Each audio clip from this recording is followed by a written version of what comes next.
All right, strap in, everybody. Today we're going deep, really deep into something pretty wild.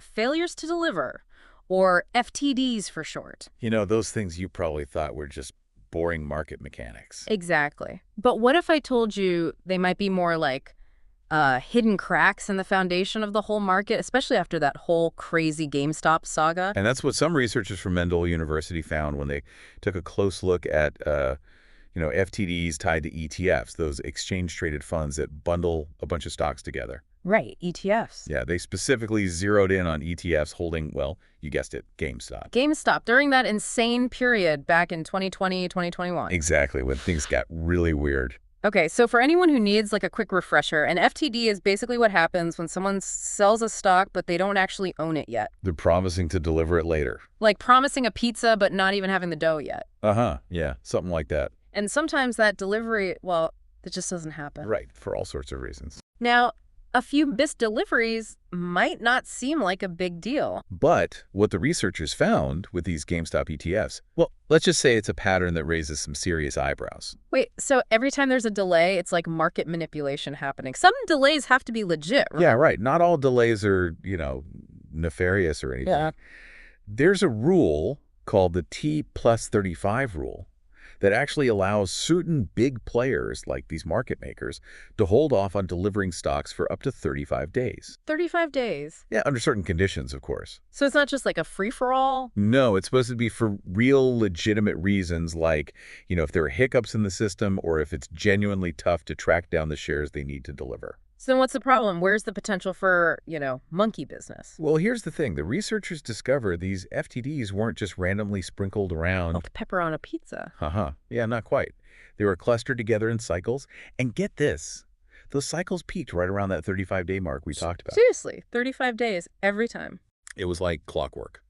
Almost too perfect to just be a coincidence. Okay. Well, that's definitely making me rethink everything I thought I knew about the market. Like, how often is this happening with all ETFs? Well, they looked at 93 ETFs that held GameStop, and they found this pattern across the board. 93. Yep, and those ETFs weren't all the same either. Some focused on small companies, some on big ones, some on the entire market, you name it. So different types of ETFs. Exactly, but despite all those differences, those FTDs kept bunching up around that 35-day mark. Okay, so maybe some of these market makers are, bending this T plus 35 rule a little, but what's the big deal? How does it actually affect, like, me, just an everyday investor? Well, think about it this way. If someone is deliberately delaying delivery of a stock, they could be doing it to, profit from how the price is moving. Like playing the system. Right. Let's say they have a hunch the price is going to drop. They could delay the delivery, then buy the stock later at a lower price, and boom, they pocket the difference. That's pretty sneaky. It is. But of course, we need to be careful here. How do we know for sure this is intentional manipulation? Couldn't these patterns be explained by, other things going on in the market? Good point. Right.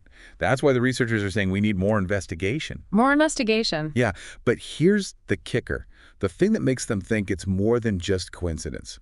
What's that? They compared GameStop's FTD patterns to those of other companies. Okay, like who?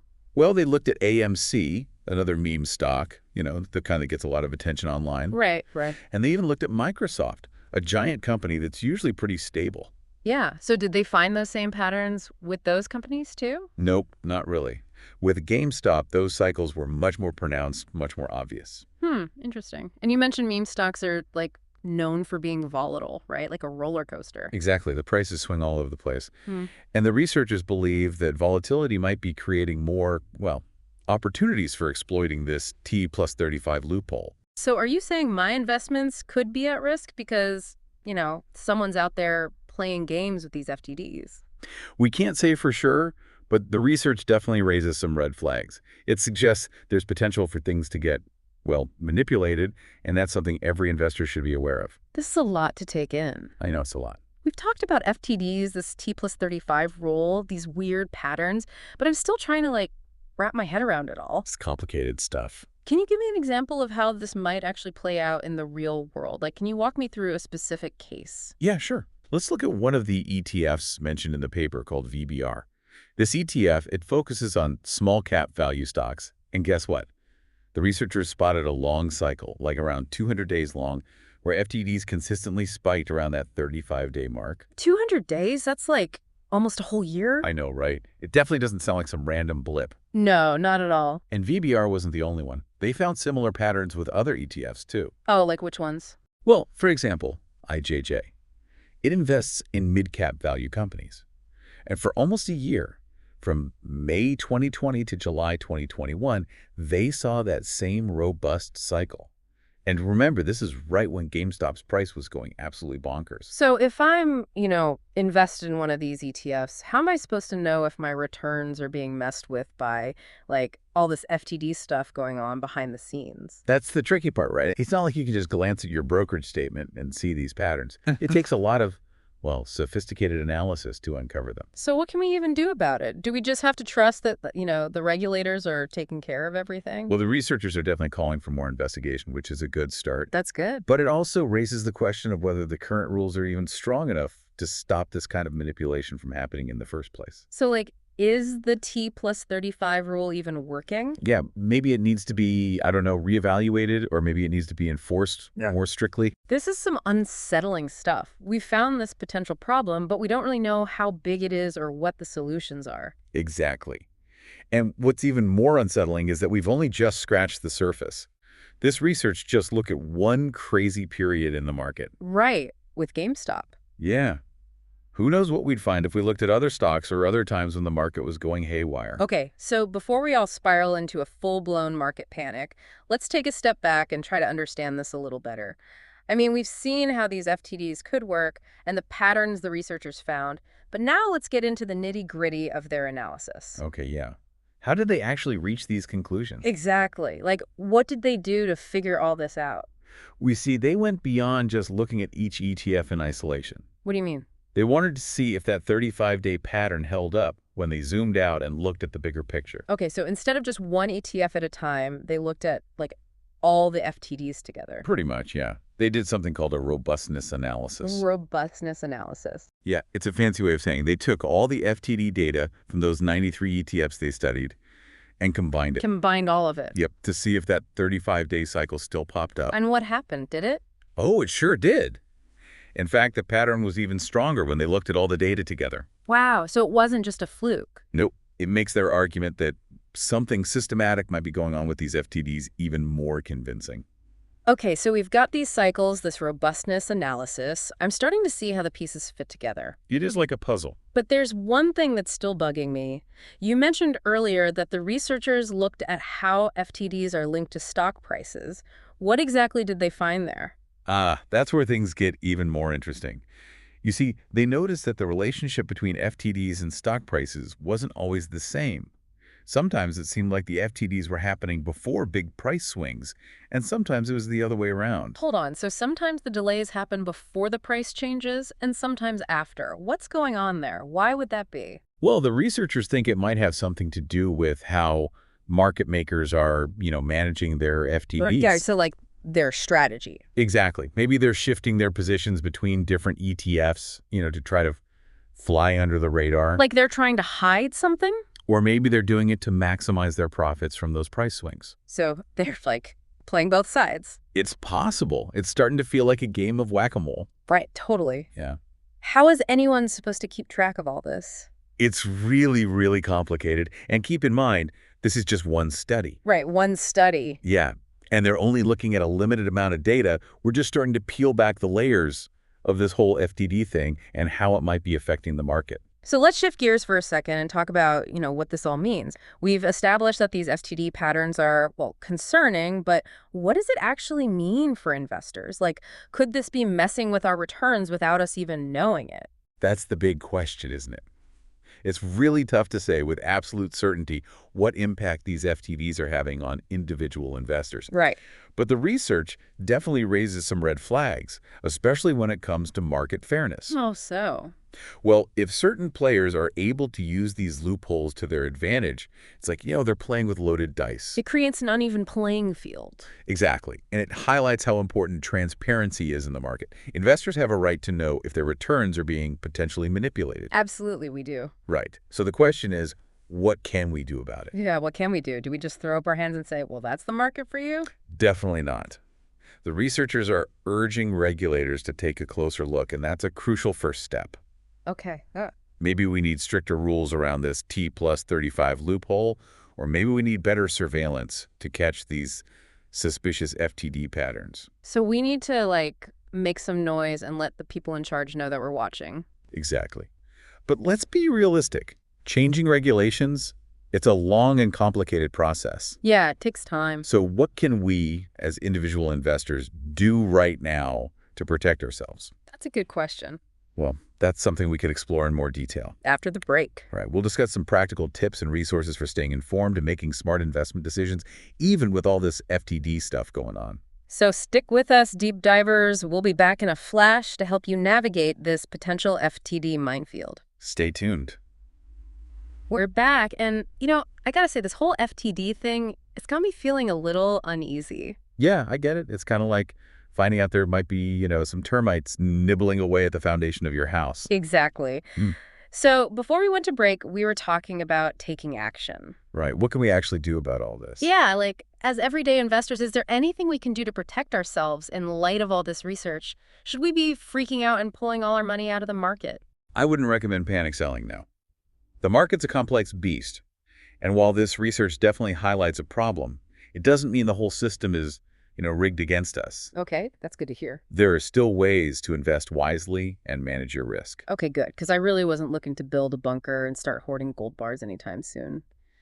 So what are some, concrete steps we can take to navigate this whole, potential FTD minefield? Well, first things first, knowledge is power. The more you understand about how the market works, the better equipped you'll be to spot those red flags and make informed decisions. So we need to do our homework. Exactly, and there are tons of resources available online. Oh, yeah, like where? Well, you've got reputable financial websites, educational platforms, all sorts of stuff that can help you really deepen your understanding of investing and how the market operates. So we need to, educate ourselves. Yeah, exactly. But what about those of us who are already invested in ETFs?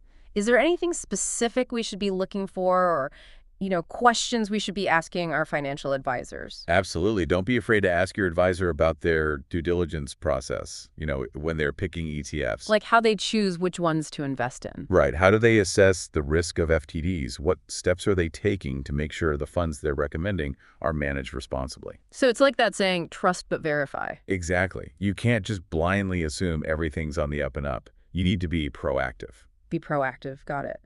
But let's be real, most of us aren't financial wizards. Of course. We rely on professionals to, guide us. That's right. So how can we choose advisors who are truly looking out for our best interests? That's a really important question.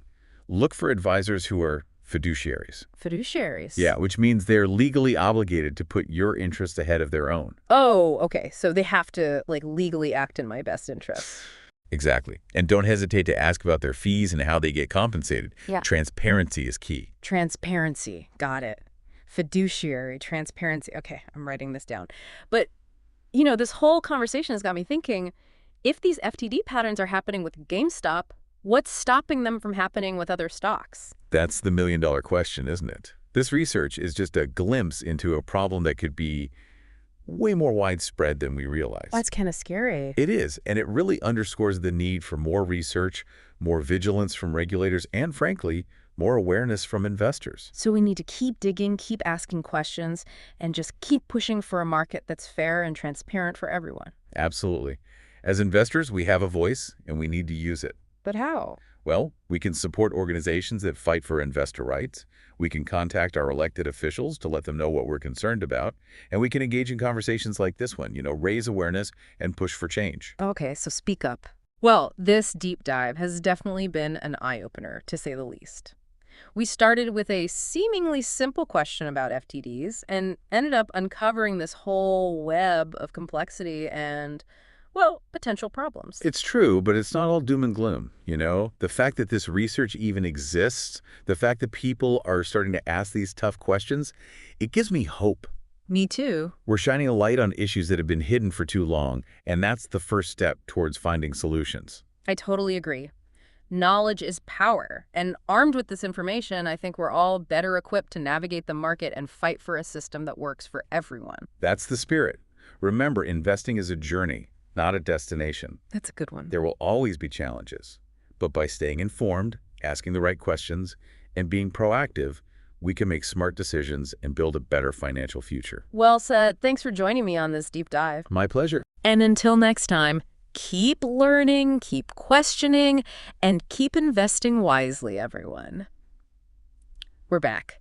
And honestly, this whole FTD thing has really got me thinking, you know? It's like, what can we actually do to protect ourselves? I know, it can be unnerving when you realize there might be these loopholes in the system. Yeah. And I mean, should we just pull all our money out of the market? Is that the answer? I wouldn't say panic selling is the solution. Remember, the market is incredibly complex. Right. And while this research shows us there's a potential problem, it doesn't mean the whole game is rigged. Okay, good. Because I really don't want to, like, go off the grid and live in a cabin with all my money stuffed under a mattress. Haha, I hear you.